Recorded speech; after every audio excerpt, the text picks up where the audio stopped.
옛날 한 나무꾼이 산에 나무를 하러 가고 있었습니다. 숲속에 들어와서 나무들을 살펴보는데 그때 갑자기 나무꾼님! 나무꾼님! 어디선가 자기를 부르는 소리가 들려 자세히 보니 가련해 보이는 나무 하나가 나무꾼을 불렀습니다. 나무는 나무꾼에게 말했어요. 나무꾼님! 제 부탁을 들어주세요. 그럼 꼭 은혜를 갚을게요. 제가 지금 주위에 있는 나무들 때문에 너무 괴롭습니다. 그러니 제 주위에 있는 나무들을 모두 잘라주세요. 나무꾼은 거절했습니다. 안 돼. 나무들을 다 잘라버리면 어떡하니? 그러자 나무는 더욱 간절하게 부탁했어요. 제 주위 나무들은 제가 자유롭게 생활하지 못하게 하고요. 햇빛도 잘 받지 못해 너무 힘들어요. 더구나 내가 뿌리를 뻗치지 못하게 한답니다. 만약 제 주위 나무들을 다 잘라주시면 전 풍성한 나무로 자라게 될 거예요. 나무꾼은 가만히 생각하다가 나무의 부탁대로 주위의 나무들을 모두 잘랐습니다. 그 후 과연 이 가련한 나무는 어떻게 되었을까요? 정말로 멋지고 풍성한 나무로 성장했을까요? 가련한 나무는 따가운 햇볕에 말라버리고 폭우와 우박 그리고 태풍에 그대로 노출되어 결국 죽어가기 시작했습니다. 그때 가련한 나무 근처로 뱀 한 마리가 다가와 말했습니다. 이 바보 같은 나무야. 이건 다 네 잘못이야. 그동안 너의 주위에 있는 나무들이 너를 얼마나 많이 보호해주고 있었는지 몰랐지? 곁에 있을 때 감사함을 알아야 하는 거야.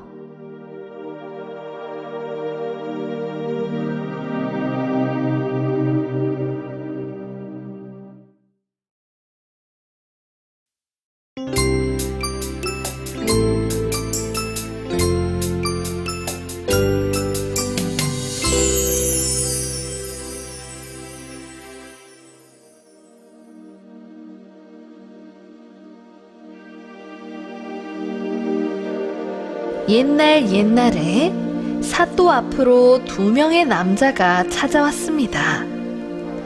그리고는 한 남자가 말하길, 이 박씨라는 사람이 제 물감을 자기 것이라고 우기고 있습니다. 식당에서 밥을 먹으려고 잠시 옆에 두었는데 갑자기 이놈이 나타나 자기의 것이라고 고집을 피우고 있는 겁니다. 그러자 또 다른 남자는 아닙니다. 이 최씨라는 사람이 오히려 내 물감을 자기 물감이라고 우기고 있습니다. 이런 황당한 주장을 하는 사람을 벌하여 주십시오. 사또는 난감했습니다. 허허, 이 물감에 누구의 것이라고 표기를 해두지 않았으니 이걸 어떻게 판단한다? 물감이 식당에 있었다고 했지? 네, 그렇습니다. 여기서 아주 가까운 곳입니다. 결국 사또는 현장을 찾아가 당시 옆에 있던 사람들의 증언을 듣기 시작했습니다. 그런데 사람들의 증언이 제각각이었습니다. 물감의 주인을 정확히 알아내기란 쉽지 않았습니다. 어허, 일 어쩐다. 물감의 주인이 누구의 것인지 알 수가 없네 그래. 그러자 최 씨가 입을 열었습니다. 전 이 마을에서 그림을 제일 잘 그리는 사람입니다. 그건 누구나 아는 사실입니다. 전 화가로서 한평생 그림을 그려온 사람입니다.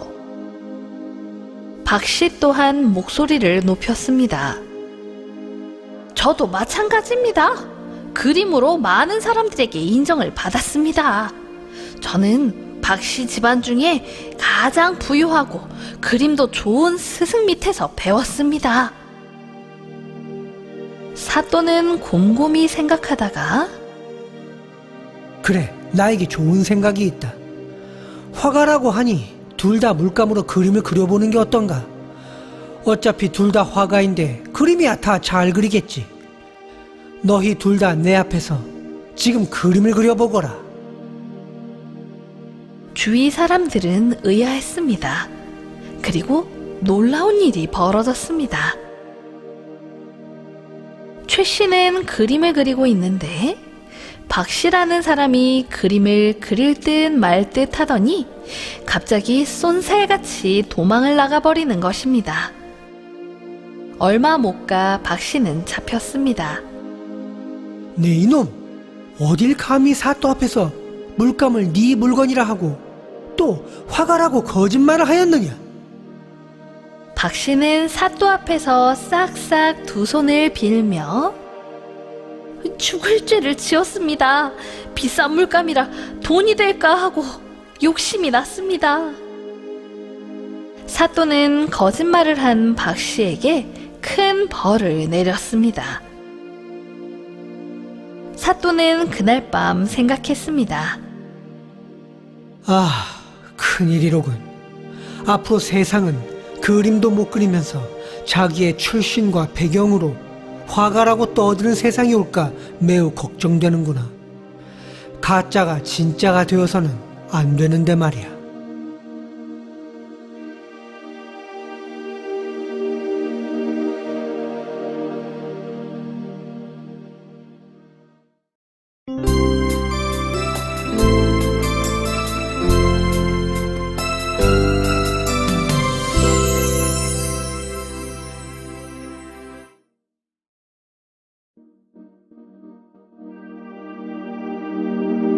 옛날 어느 날 목마른 여우 무리가 강가로 내려와 물을 마시려 했습니다. 그런데 물살이 너무 빨라서 아무도 감히 나서서 물을 마시지 못했습니다. 어쩌지? 물살이 너무 세. 잘못하면 떠내려가겠어. 하지만 물을 마셔야 하는데 물을 지금 못 마시면 우린 죽을지도 몰라. 그때 용기를 과시하고 싶었던 여우 하나가 배짱을 부리며 강물 속으로 뛰어들었습니다. 그러나 급류에 휩쓸린 여우는 순식간에 강 가운데로 떠밀려가 아주 위험한 상황에 빠지고 말았습니다. 강가에 남아있던 다른 여우들이 다급하게 소리쳤어요. 위험해! 어서 돌아와! 무리를 떠나 혼자 행동하면 안 돼! 안전하게 물을 마시려면 어디로 가야 하는지 알고는 있는 거야? 그러자 물에 빠진 여우는 급류에 떠내려가면서도 체면이 구겨질까봐 강물 속이 편안한 척 여유를 부리며 대답했습니다. 내 걱정은 말라고. 난 어머니의 고향으로 가려고 해. 도착하면 편지 한 통을 보낼 테니 다시 만날 날까지 잘 지내렴. 여우는 그 말을 마치기 무섭게 사나운 물살에 휩쓸려 자취를 감추고 말았습니다.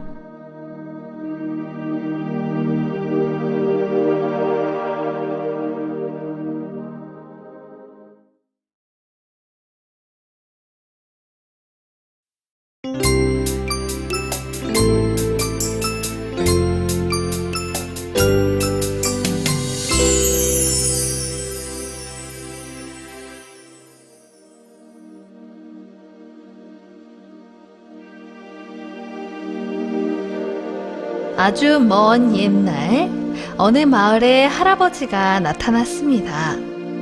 할아버지는 집집마다 구걸을 하고 다녔습니다.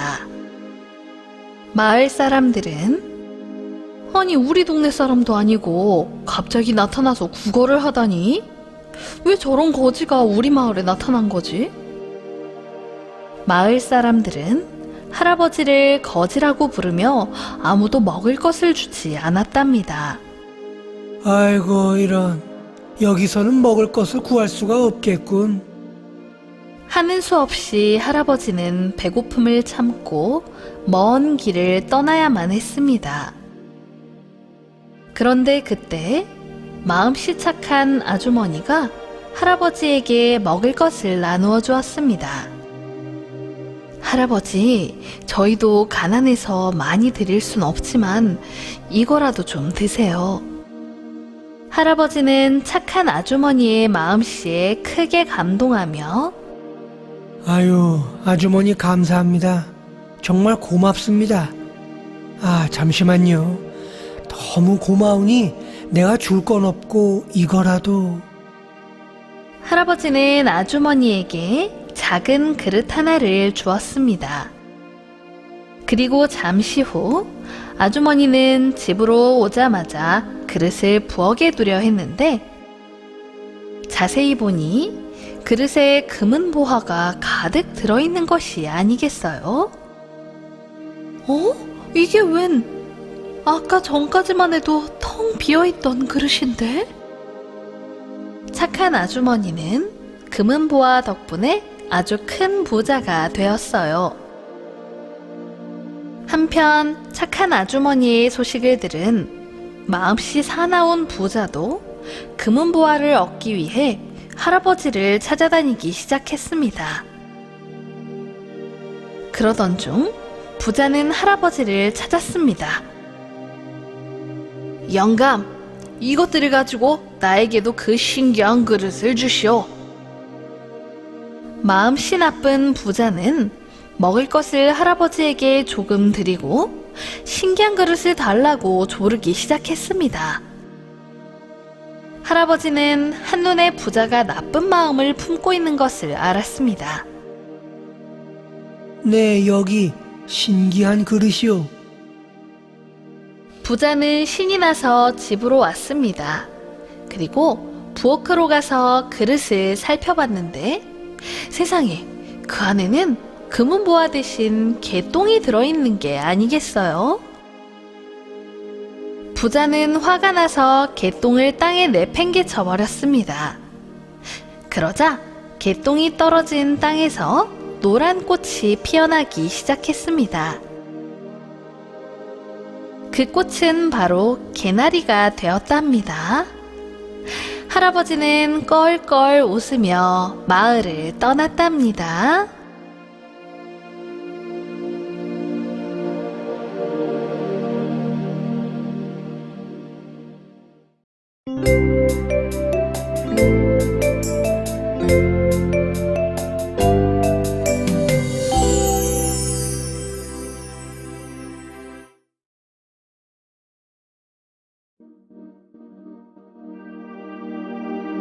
어느 마을에 늑대가 나타났습니다.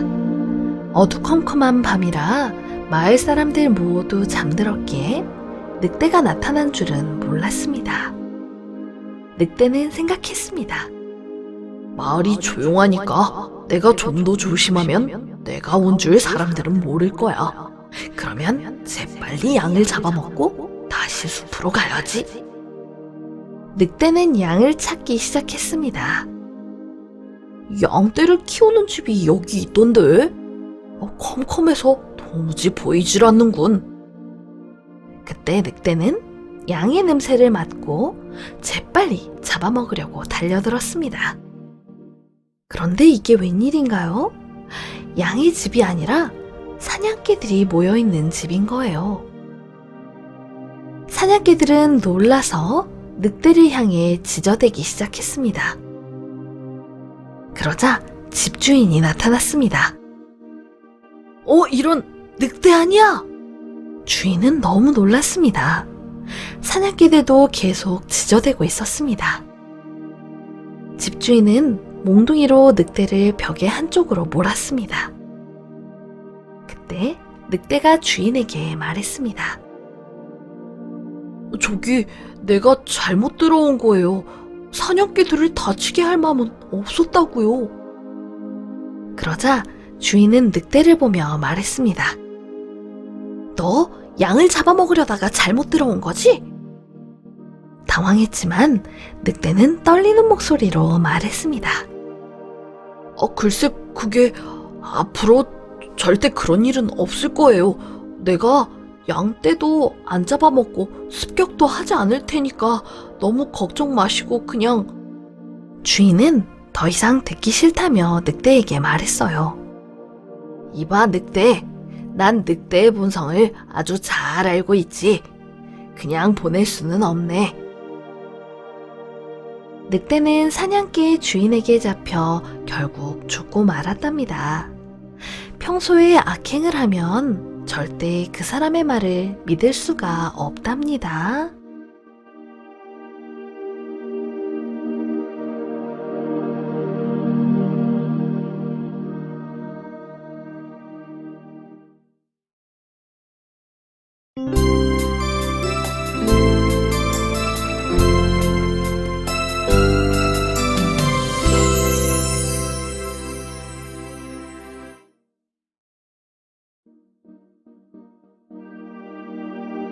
옛날 어느 숲에 하늘을 날고 싶어하는 거북이가 살고 있었어요.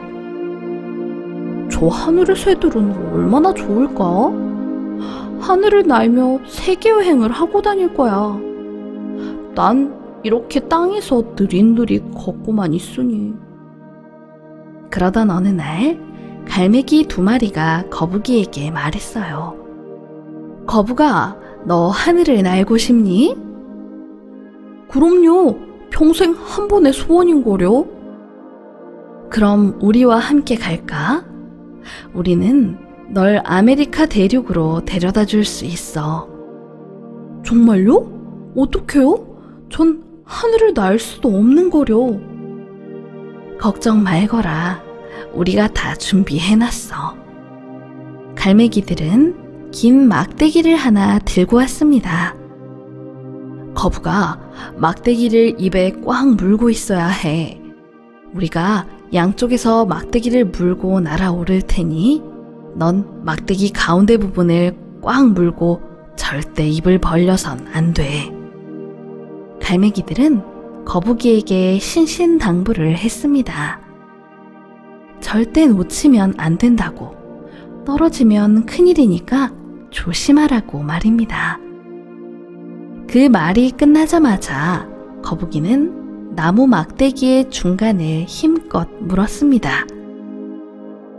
갈매기들도 각자 막대기의 양 끝을 물고 거북이를 하늘 위로 데려갔습니다. 이렇게 그들의 여행은 시작되었습니다. 갈매기들과 거북이가 하늘을 날며 비행하자 그들이 지나는 곳마다 사람들은 놀라움을 금치 못했습니다. 세상에, 거북이 여왕 같아. 동물의 여왕이지 뭐.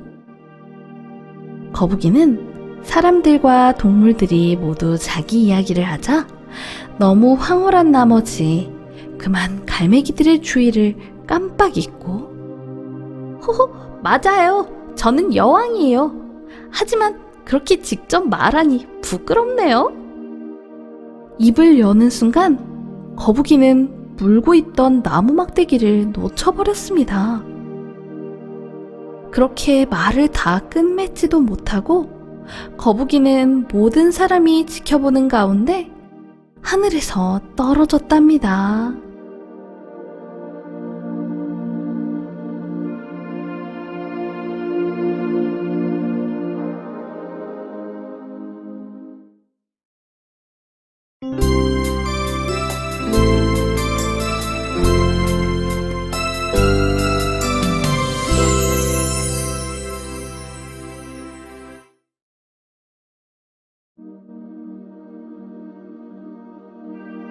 옛날에 아주 거짓말을 잘하는 사람이 살고 있었습니다. 그 사람은 항상 사람들에게 말하길, 난 말일세 달변의 대가라네. 어떤 사람도 또는 동물도 달변가로 만들 수 있다네. 거짓말쟁이는 누구든지 말을 잘하는 달변가로 만들 수 있다고 자랑하며 다녔습니다. 하지만 사람들은 믿지 않았습니다. 사람뿐만 아니라 동물들까지 달변가로 만들겠다니.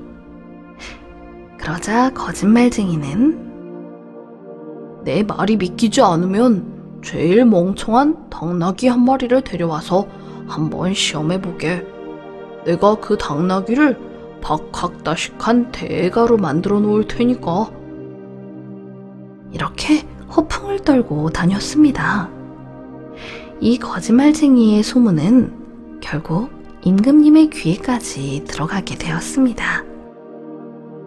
임금님은 당장 거짓말쟁이를 불러다가 말했습니다.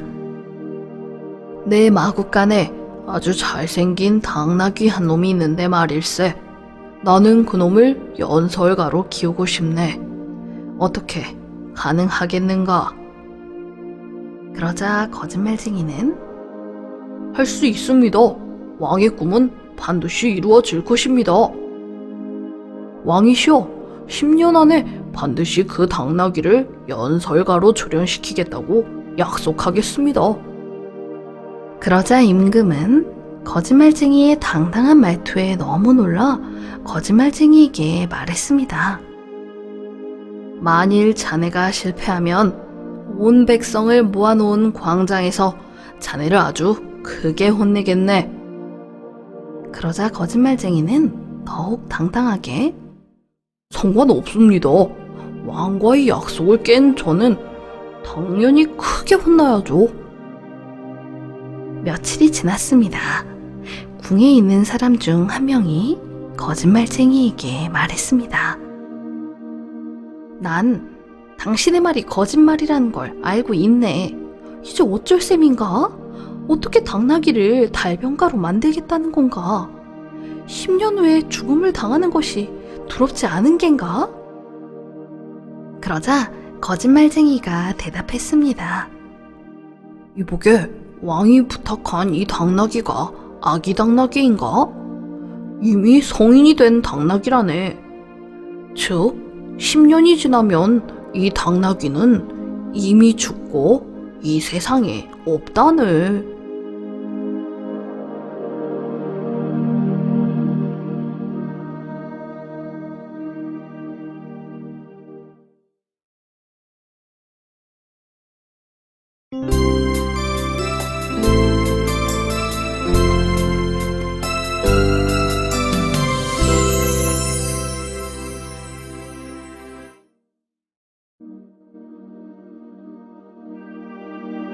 옛날 어느 숲속에 무서운 사자가 살고 있었습니다.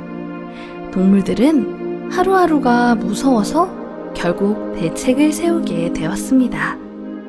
어느 날 여우는 늑대에게 말했습니다. 내가 사자를 해치울 방법을 알아냈어. 정말? 어떻게? 여우와 늑대는 소곤소곤거리며 작전을 짜기 시작했습니다. 과연 여우와 늑대는 무슨 작전을 짜고 있었던 걸까요? 그들은 곧바로 사자를 만나러 갔습니다. 먼저 여우가 공손하게 말했습니다. 사자대왕님, 대왕님께서는 세계에서 제일 강한 동물이십니다. 저희는 대왕님의 지도를 바라고 있습니다. 저희는 대왕님께 멋진 집을 마련해 드리겠습니다. 그리고 가장 신선하고 맛있는 음식으로 모시겠습니다. 사자는 조금 놀랐지만 그래도 챙겨주니 고마웠습니다. 사자가 여우와 늑대에게 고마워하며 그래? 그거 좋군. 동물의 왕 사자가 더 좋은 대우를 받는 것이 당연한 일이지. 그 후로 여우와 늑대는 그들이 말한 대로 사자에게 멋진 집을 만들어 주었고 맛있는 먹이도 알아서 척척 잡아왔습니다. 시간이 흐른 후 사자는 한가하게 집에 머물며 더 이상 먹는 문제로 수고하지 않아도 되었고 태도는 한껏 의기양양해졌습니다.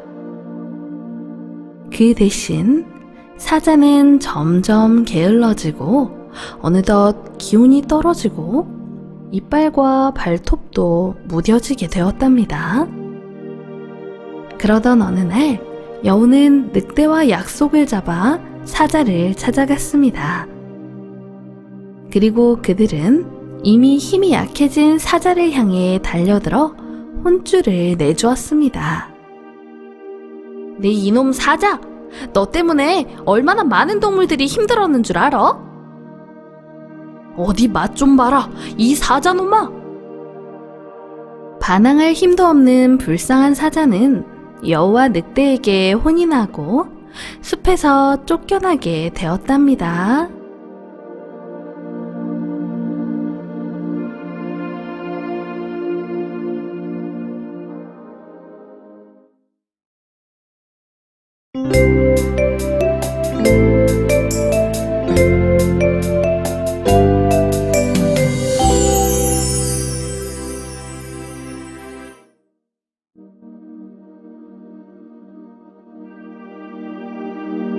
아주 깊은 숲속에 고슴도치와 승냥이가 살았습니다.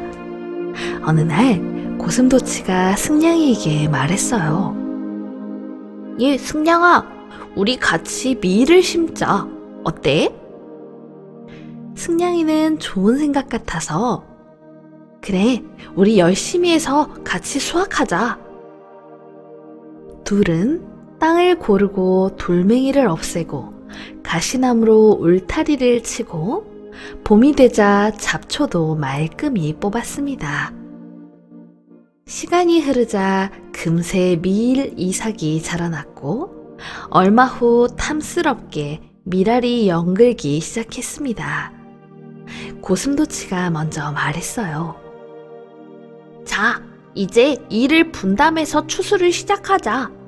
승냥이 네가 먼저 선택해. 땅 아래에 심어진 부분을 수확할래? 아니면 땅 위에 자라는 부분을 수확할래? 승냥이는 생각하다가 난 땅 아래에 심어진 부분을 수확할게. 이리하여 고슴도치는 밀단과 밀 이삭을 얻었지만 승냥이는 밀 뿌리만 얻었습니다. 그 다음 해 고슴도치가 또 말했습니다. 승냥아, 우리 양파 같이 심을래? 승냥이는 뭔가 결심한 듯 대답했습니다. 그래, 그러자고. 승냥이는 뭔가 결심한 듯 대답했습니다. 둘은 양파를 열심히 심었고 양파는 파란 이파리와 긴 줄기를 뻗으며 잘 자랐습니다. 여름이 되어 양파가 노랗게 변하자 고슴도치가 물었습니다. 승냥아, 수확할 시간이 돌아왔다. 넌 어느 부분을 수확할래? 올해도 너에게 선택권을 줄게. 그러자 승냥이는 그래, 이번엔 절대 속지 말아야지. 내가 땅 위에서 자라는 부분을 가질 테야. 승냥이는 말이 끝나기가 무섭게 양파 이파리를 베어가지고 갔습니다. 고슴도치는 승냥이를 보며 으이구, 이번에도 큰 손해를 보겠구만.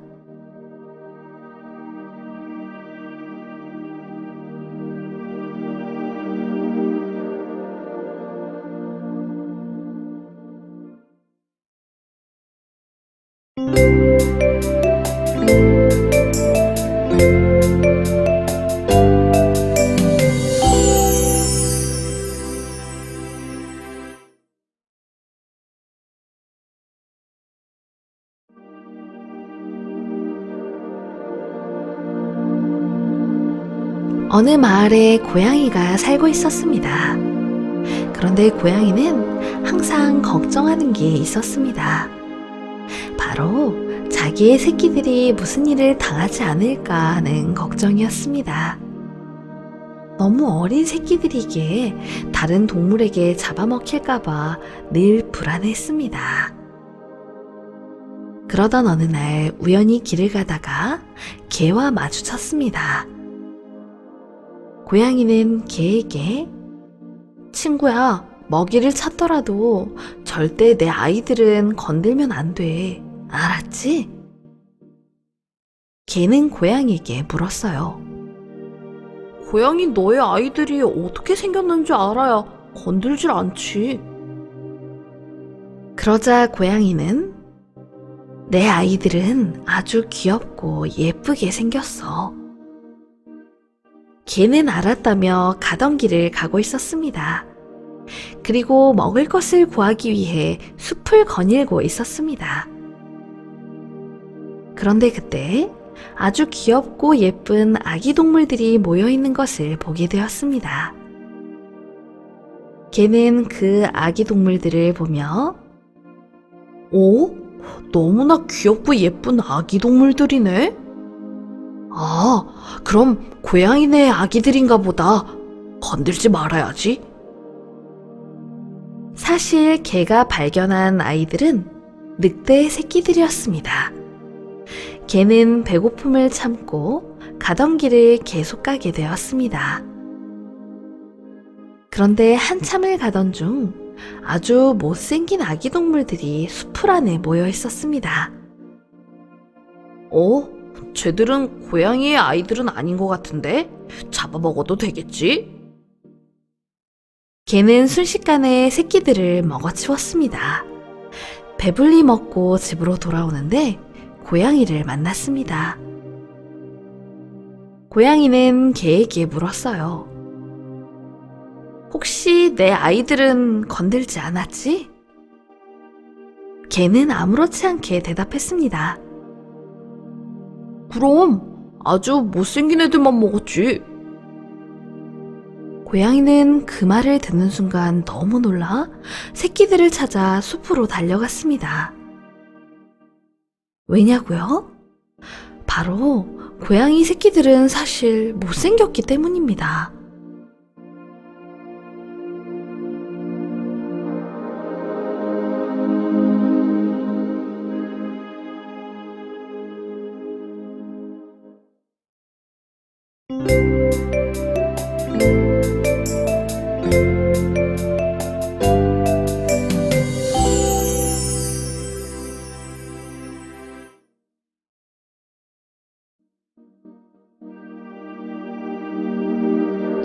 옛날에 공작이 살고 있었습니다.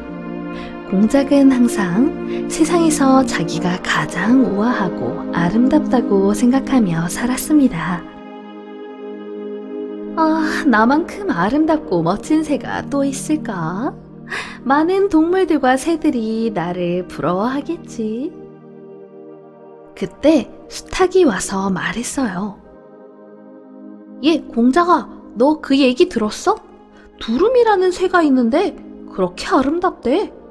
많은 동물들과 새들이 두루미가 나타나면 서로 가까이 가서 인사하려고 줄을 선다잖아. 공작은 너무나 궁금했습니다. 두루미라는 새가 얼마나 아름다운지 말입니다. 그래? 그럼 한번 만나봐야지. 공작은 두루미를 만나기 위해 몇 날 며칠을 기다렸습니다. 그러던 어느 날 드디어 두루미와 만나게 되었습니다. 정말로 많은 동물들이 두루미 곁으로 모였습니다. 공작도 다가가서 자세히 보았습니다. 공작은 두루미에게 말했습니다. 별로 아름답지도 않군.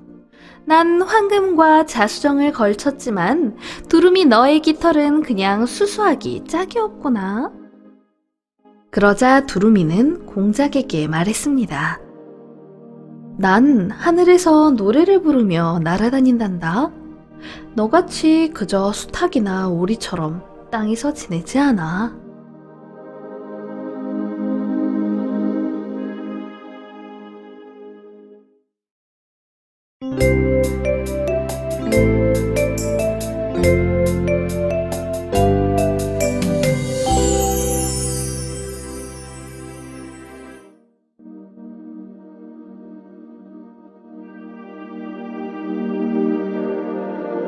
옛날 어느 마을에 공작과 수탉이 살았습니다. 그러던 어느 날 공작이 수탉을 보며 말했습니다. 사람들은 참 이상해요. 왜 수탉이 고개를 빳빳이 들고 가슴을 내민 채 걸어가는 건방진 모습은 뭘 안 하면서 공작이 날개를 펴면 교만하다 할까요? 난 수탉이 더 교만해 보이던데. 수탉은 가만히 공작을 보고 있다가 말했습니다. 그건 너무 당연한 거 아닌가요? 수탉은 용감하고 부지런하죠. 날마다 해 뜨기 전부터 일어나라고 사람들을 깨우는 것이 그 증거죠.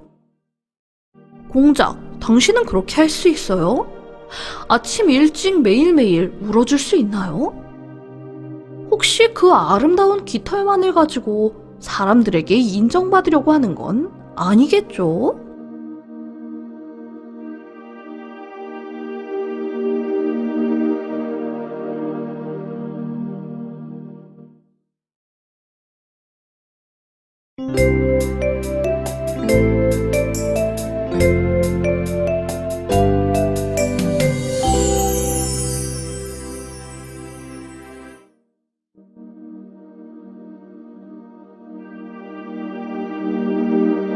옛날 옛날에 어느 숲속에 공작이 살고 있었습니다.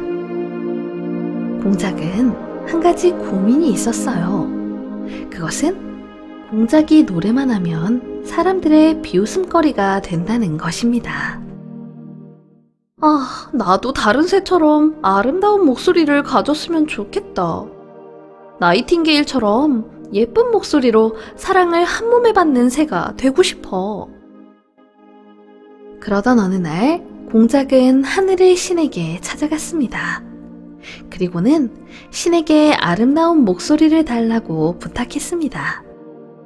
자기도 나이팅게일처럼 아름다운 목소리를 가지고 아름답게 노래를 불렀으면 좋겠다고 말했습니다. 그러자 신은 공작새, 네가 모르는 게 하나 있구나. 넌 몸매도 좋고 외모도 아름답다. 너의 목은 에메랄드색으로 눈부시게 빛나고 꼬리를 펼치면 깃털이 화려하고 귀해 보여서 그 빛으로 사람들을 비추는데 무엇이 문제이냐. 하지만 공작새는 아름다운 노래를 부르고 싶다며 계속 신에게 부탁을 하였습니다. 신은 공작새에게 진지하게 말했습니다. 공작새, 잘 들어라. 세상 만물은 모두 각자의 운명을 타고난단다. 너에게는 아름다움을 주었고 독수리에겐 힘을 주었고 나이팅게일의 목소리는 노래를 잘 부르게 만들었다. 모든 동물들은 자신에게 허락한 것을 기꺼이 받아들이며 기쁘게 살고 있는 것이다. 그리하여 공작새는 자신의 단점보다 자신의 장점을 보며 살아가기로 했답니다.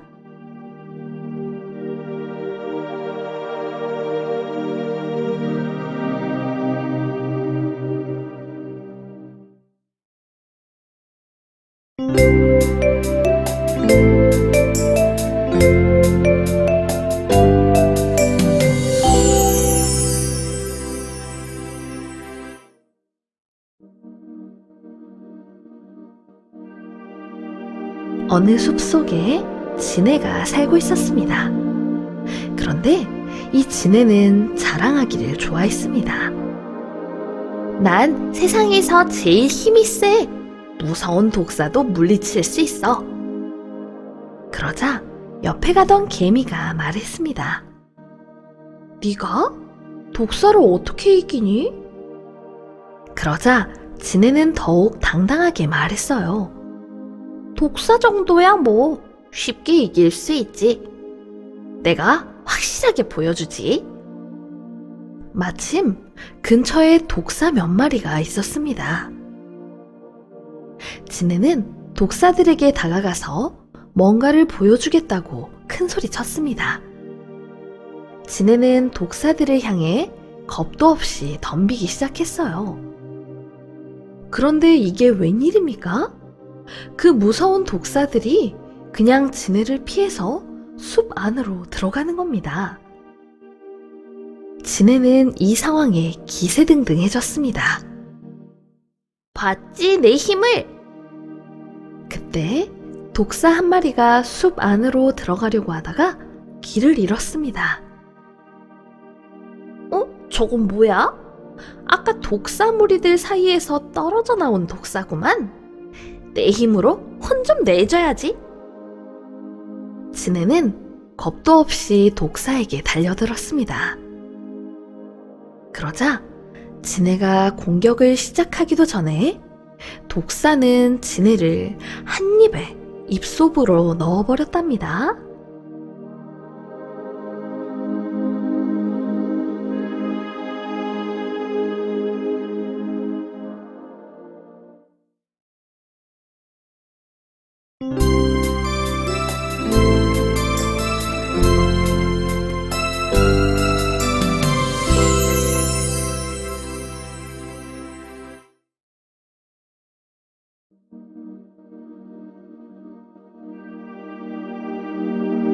옛날 어느 마을에 행복한 구두수성공이 있었습니다.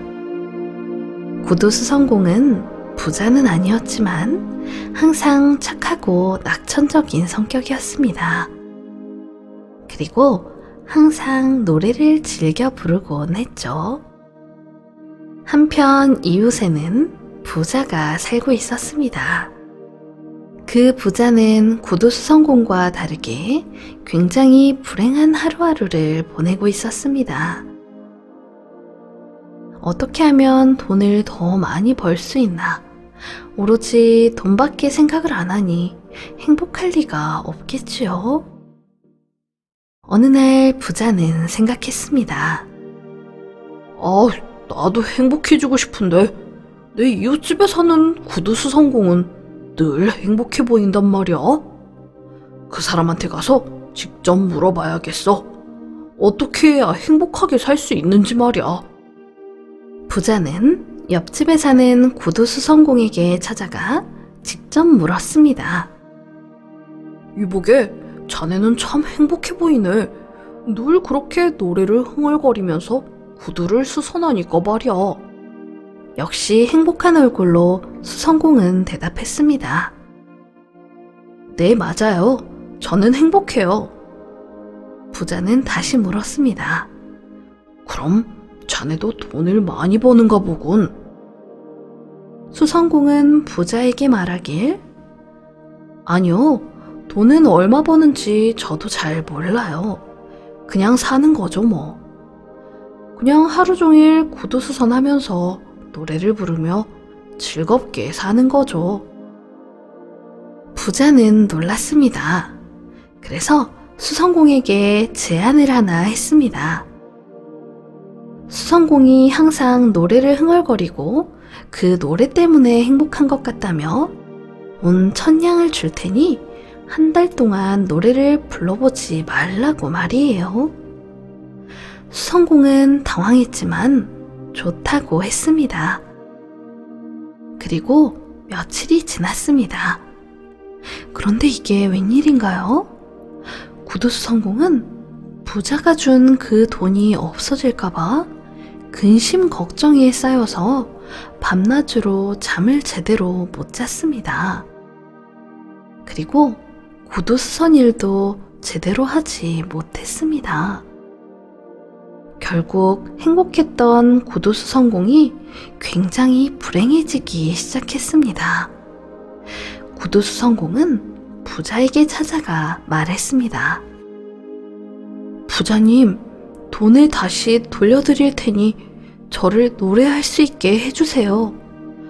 저는 돈이 많으면 좋을 줄 알았지만 결국 행복하지가 않네요.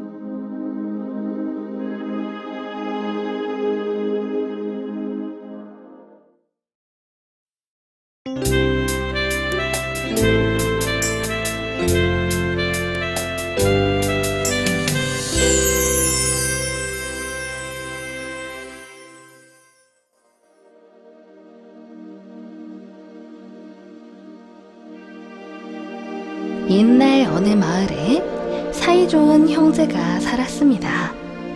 형제는 기쁜 일도 슬픈 일도 언제나 함께 했습니다. 어느 날 형제는 시장에서 볼일을 보고 집으로 돌아오는 길이었습니다. 그런데 아우가 물속에서 무언가 반짝반짝 빛나는 것을 발견했습니다. 아니, 저게 뭐죠? 뭔가 빛이 나는 게 물속에 있네요? 그러게 말이다. 자세히 살펴보니 반짝반짝 빛나는 물건은 바로 금구슬이었습니다. 금구슬이 2개나 반짝이고 있었습니다. 형은 아오에게 금구슬은 네가 발견했고 혼인한 지 얼마 되지 않아 살림살이가 넉넉하지 않을 테니 네가 가져가거라. 하지만 아오는 형님을 더 챙겼습니다. 식구가 많은 형님이 금구슬을 가져가세요. 라고 말하며 서로에게 금구슬을 양보했습니다. 형제는 2개의 금구슬을 하나씩 나눠 갖기로 결정하였습니다. 하지만 집에 가는 길에 2 형제는 마음속으로 갈등하기 시작했어요. 형과 아우는 모두 같은 생각을 하였죠. 금구슬을 준다고 할 때 금구슬을 다 가질 걸 그랬나 하는 생각, 그리고 날 준다고 했을 때 내가 왜 안 가진다고 했지 하는 생각. 바로 서로의 속마음은 금구슬에 욕심이 나기 시작했던 겁니다. 각자의 집으로 돌아온 형과 아우는 금구슬을 지키느라 농사일을 거들떠보지도 않기 시작했습니다. 게을러진 형제의 곳간은 텅텅 비기 시작했고 형제의 가족들은 힘들어하기 시작했습니다. 그제야 형제는 자신들의 잘못을 깨닫고 반성하게 되었답니다. 형은 아우를 찾아가 말했습니다. 아우야, 이 금구슬을 없애야겠다. 아우도 형님을 보며 예, 맞아요. 자꾸 욕심만 생기고 게을러지니 금구슬을 없애는 게 좋을 것 같습니다. 형과 아우는 금구슬을 들고 다시 강 한가운데로 갔습니다.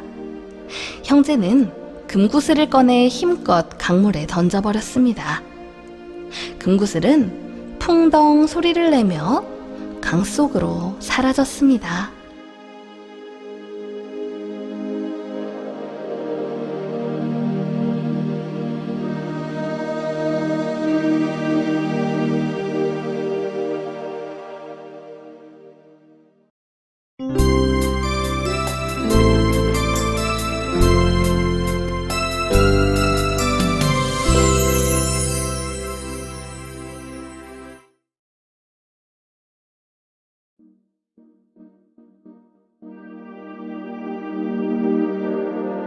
옛날 어느 여름, 가뭄이 크게 들어서 온 나라가 큰 근심에 잠겼답니다. 농사에 쓰일 물은커녕 갓난 아기에게 먹일 물마저도 구하기가 힘들었습니다. 그러던 중 마을 사람 중에 한 사람이 의견을 내었습니다. 우리 마을 옆 산에 도인이 살고 있다고 들었어요. 그 도인에게 이 문제를 해결해달라고 할까요?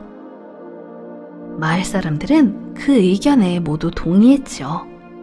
마을 사람들은 옆 산으로 가서 도인을 만났습니다.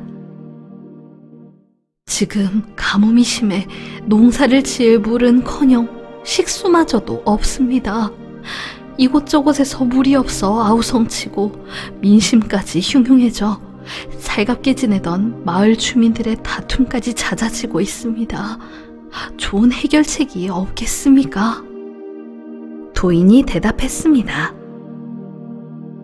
모든 것이 물 때문이로구나. 농사를 짓지 못하는 것도, 먹을 물이 모자란 것도, 마을 사람이 다툼이 심한 것도 말이다. 네, 그럼 해결책을 하나 주마. 너희 마을에 우물이 있을 것이다. 그 우물에 대고 우물 고사를 지내거라. 그러면 너희들의 모든 근심을 해결해 줄 물이 샘솟을 것이다. 마을 사람들은 산을 내려와 주민들과 함께 우물을 찾아내어 제사를 지내게 되었습니다. 그랬더니 이게 웬일입니까? 신기하게도 물이 솟구치며 올라와 우물을 가득 채워줬던 것이에요. 마을 사람들이 모두 그 우물을 사용해 농사를 짓고 식수를 해결하니 마을의 다툼도 사라지고 모든 일이 잘 해결되었다고 합니다.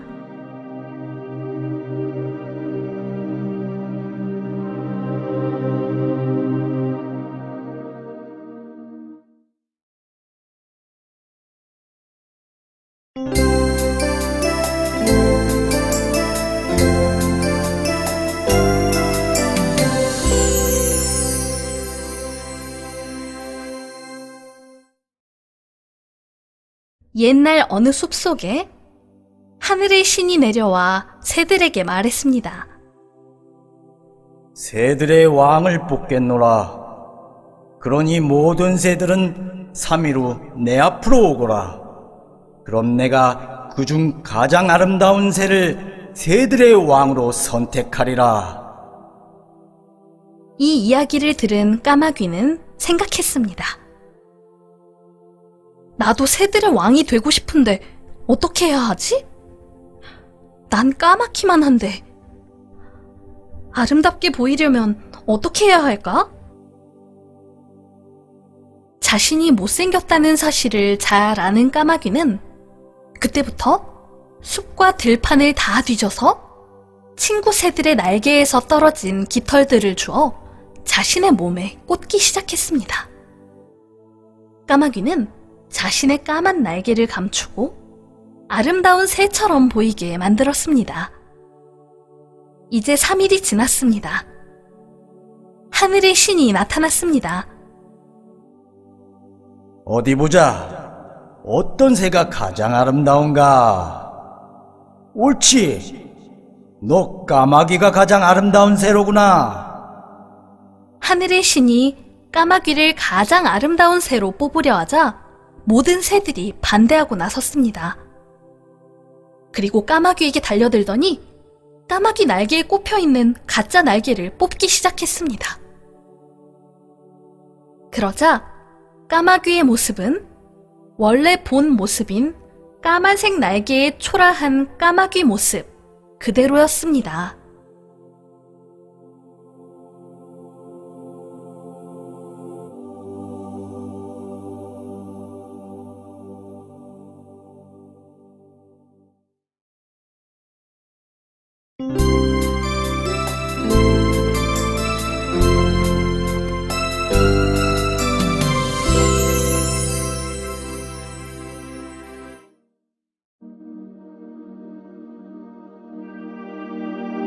옛날 어느 숲속 나무 위에 앉아있던 까마귀가 아래를 내려다보다가 온몸이 검게 뒤덮인 돼지 한 마리를 발견했습니다.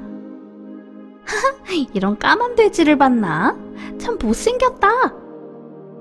그러자 사방을 둘러본 돼지는 방금 자신에게 말한 짐승이 까마귀라는 것을 알고 대답했습니다. 누가 그런 말을 하나 했더니 까맣기로 소문이 자자한 내 놈이었구나. 참나, 너나 자신을 좀 보고 나서 이야기하라고. 그들은 한참 옥신각신 싸우다가 결국 함께 연못가로 가서 누가 더 까맣고 못생겼는지 직접 확인해 보기로 했습니다. 자, 둘은 어떻게 되었을까요? 물에 비친 자신들의 모습에 화들짝 놀란 돼지와 까마귀는 서로의 모습을 찬찬히 살펴보다가 곧 꿀먹은 벙어리가 되고 말았습니다. 그때 까마귀가 다시 활기찬 목소리로 말했죠. 사실 까만 게 뭐 그리 나빠? 안 그래? 돼지도 말했습니다. 그럼 나도 까만색이 보기 좋다고 생각해. 둘은 이렇게 이야기하고 서로 사이좋게 지냈답니다.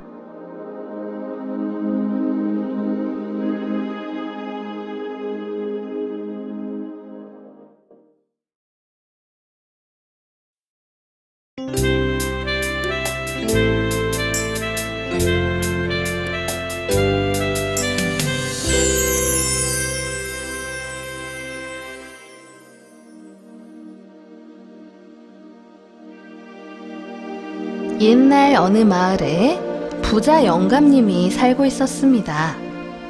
영감님에게는 빛깔이 곱고 아름다운 도자기가 2개 있었는데, 영감님은 이 도자기들을 마치 자식처럼 여기며 매일 꼭 끌어안고 윤이 나게 반질반질 닦았습니다. 그러던 어느 날 영감님이 집을 비운 사이 집에서 일하는 하인이 방을 청소하기 시작했습니다. 흥얼흥얼 노래를 부르며 즐겁게 일하던 하인은 방바닥을 닦다가 미끄러져 엉덩이를 찍고 말았고, 그 바람에 영감님이 아끼던 도자기 중 하나가 와장창 깨어지고 말았답니다. 이를 어째 하필 도자기를. 영감님이 아끼는 도자기임을 알고 있던 하인의 2 눈앞은 캄캄해졌습니다. 하인은 소리내어 엉엉 울기 시작했고, 이때 하인의 울음소리를 듣고 마님이 들어왔습니다. 아니, 무슨 일이냐? 하인은 겁을 먹고 말하길, 아이고, 저 어떻게 해야 하나요? 이 귀중한 도자기를 깨버렸습니다. 마님 역시 영감님이 아끼던 도자기가 깨진 것을 보고 깜짝 놀라고 말았죠. 하지만 마음씨 착한 마님은 하인을 달래며 꾀를 내었습니다. 과연 마님은 어떤 꾀를 내었을까요? 날이 어두워지자 집으로 돌아온 영감님은 아니나 다를까 도자기가 하나밖에 없음을 이상하게 여겼고, 아니, 여기 있던 내가 가장 아끼는 도자기 어디로 갔는가? 제가 잘못해서 깨뜨렸습니다. 용서하세요. 하인이 저지른 일을 마님은 자기가 했다고 말했습니다. 영감님은 불같이 화를 내었습니다. 그때 하인이 뛰어나와 무릎을 꿇고, 영감님, 사실은 제가 그랬어요. 저를 혼내주세요. 마님이 아닌 자신이 도자기를 깨뜨렸음을 밝힌 하인에게 영감님은 절대로 용서할 수 없다며 불같이 화를 냈습니다. 이때 하인이 벌떡 일어나 멀쩡한 또 하나의 도자기를 와장창 깨뜨려버리는 것이 아니겠습니까? 영감님은 머리 끝까지 화가 나서는, 아니, 하인, 내 이놈! 그러자 하인은 흐느끼며 영감님에게 말했습니다.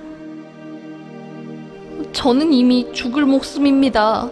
하지만 다른 사람이 남은 도자기를 깨뜨리고 죽음을 면치 못하게 될까봐 미리 도자기를 깨뜨린 것입니다. 하인의 말에 영감님은 그제서야 정신이 번쩍 들었습니다. 이때 옆에 있던 마님이 말을 건넸습니다. 영감, 도자기를 깨뜨린 것은 잘못이지만 어찌 도자기가 사람 목숨보다 귀하겠습니까? 영감님은 한참 동안 말이 없다가 마침내 미소를 지으며 넙죽 엎드려 있던 하인의 몸을 일으키며 말했습니다. 내가 생각이 짧았다. 다시는 이런 일로 화를 내지 않겠다.